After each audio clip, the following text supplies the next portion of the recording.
වතුර පොඩ්ඩයි දාන්න. දිය කරගන්න පුළුවන් වෙන ගානට දාගන්න. අද කියලා දෙන්න යන්නේ බෙඩ් රෝල් කොහොමද හදාගන්නේ කියලා. right?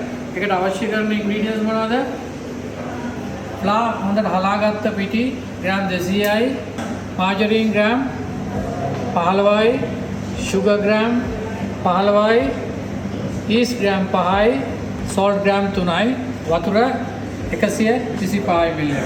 වතුර අඩු වැඩි වෙන්න පුළුවන්. මොකද මේ පිටිවල තියෙන තෙතමනේ යන. right? පිටි ගොඩක් dry නම් වතුර ප්‍රමාණය පොඩ්ඩක් වැඩියෙන් අල්ලන්න. right? පිටි ගොඩක් තෙත ගතිය තියෙනවා නම් වතුර පොඩ්ඩක් අඩුවෙන් තමයි මේවා කරන්නේ. ඒක නිසා කලවම් කරනකොට එකවර දාන්න එපා. පොඩ පොඩ තමයි කලවම් කරන්නේ. ඉස්සෙල්ලාම අපි බෝල් එකට පිටි ටික දාගන්න ඕනේ. ඔයගලන්ට ඊස්ට් එක දීලා තියෙනවනේ. ඊස්ට් එකට වතුර පොඩ්ඩක් දාලා දිය කරලා තියන්න.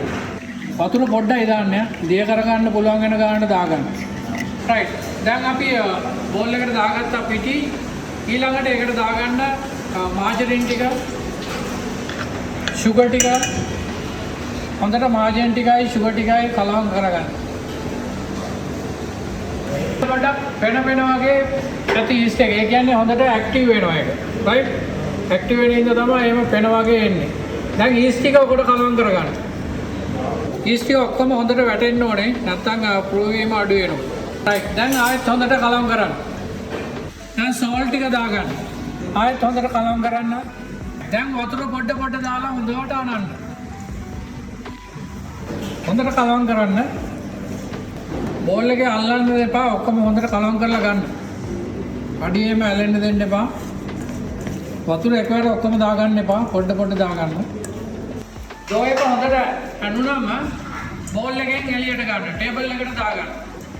දැන් හොඳට අත් දෙකෙන් හොඳට අනන්න ඕනේ. අත් දෙකෙන් හොඳට අනන්න. වතුර ඔක්කොම දාගන්න එපා. ඩෝ එක ඇනෙන ප්‍රමාණයට තියලා නවත්ත ගන්න. අනන්න හොඳට අනන්න ඕනේ. මේ අත් දෙක තියෙන්න ඕනේ. මේ ප්‍රදේශයෙන් තමයි අනන්න. right? මේකෙන් තමයි හොඳට කලවම් කරන්න. එහෙම දෙපැත්තට යන්න හොඳට අනන්න ඕනේ. මේ පේස්ට්‍රි වැඩ කරනවා නම් හරියට ඉන්ග්‍රීඩියන්ට්ස් හරියට ගන්න ඕනේ. මොකද පොඩ්ඩක් හරි වෙනස් වුණොත් හරියට හැදෙන්නේ නැහැ. right? ඒක නිසා ඉන්ග්‍රීඩියන්ට්ස් හරියට ගන්න ඕනේ. හරිම මෙතඩ් එකට යන්න ඕනේ. සාමාන්‍යයෙන් හොඳට අන්නවම මේකෙන් කැලලක් අපිට අරගෙන බලන්න පුළුවන්. මේක ටිකක් ඇදෙන ගතිය තියෙන්න ඕනේ. එහෙම හොඳට ඇදෙන්න තියෙන්න ඕනේ. කැඩෙන්නේ නැති වෙන්න හොඳට ඇදිලා යන්න තියෙන්න ඕනේ. right? එනවා කියන්නේ හැනිලා මදි. right? ඒක නිසා හොඳට ඇදෙන්න තියෙන්න ඕනේ. බෝලයක් වගේ මේ විදිහට හදා ගන්න ඕනේ. මේ විදිහට හදාගෙන අපි අර බෝල් එකට මේක දාලා wet cloth එකකින් තෙත ඩස්ටර් එකකින් මේක වහලා තියන්න ඕනේ විනාඩි 20ක්. එග් වොෂ් එක අදලා තියන්න ඕනේ. ඒකට අපි එග් එකක් ගන්නවා. ඒකට අපි මිල්ක් පොඩ්ඩක් දානවා.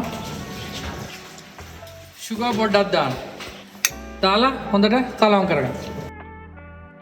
අරගෙන ඉවරලා පොඩ්ඩක් එක සමානව හිටින්න මේ වගේ දිග අර ගන්න ඕනේ. right? මේ වගේ දිග අර ගන්න ඕනේ. ඊට පස්සේ මේක අපි කීයටද කපන්නේ? 8කට.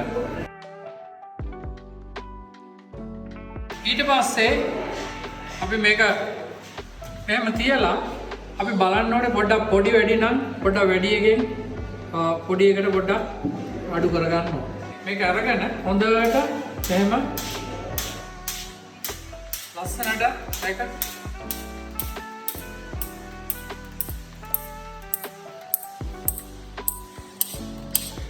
හොඳට ස්මූත් වෙන්න ඕනේ. right? මේ විදිහට රවුන්ඩ් කරලා දාගන්න. වට කරගත්ත ට්‍රේ එකේ අපි මේක තියාගන්න ඕනේ. හරි මේව තියලා තව විනාඩි 20ක් ආයෙ තියෙන්න ඕනේ මේක ප්‍රූව් වෙන්න.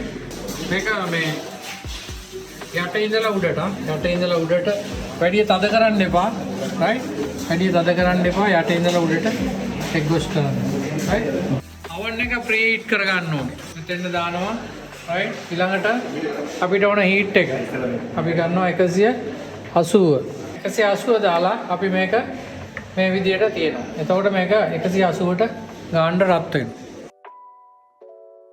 right ඊළඟට අපි මේක විනාඩි 20ක් තියන්න එපා 180 ඉඳන් අපි මේක සාමාන්‍යයෙන් 12ක් වගේ තිබ්බනම් ඇති. මේක ඕපන් කරනකොට මූණ දාගන්න බෑ. මේක රස් වෙනවා. ඒකින්ද පොඩ්ඩක් අරලා පොඩ්ඩක් රස් යන්න දෙන්න ඕනේ. right balance කරගෙන එයා පැත්තෙන් තියාගන්න.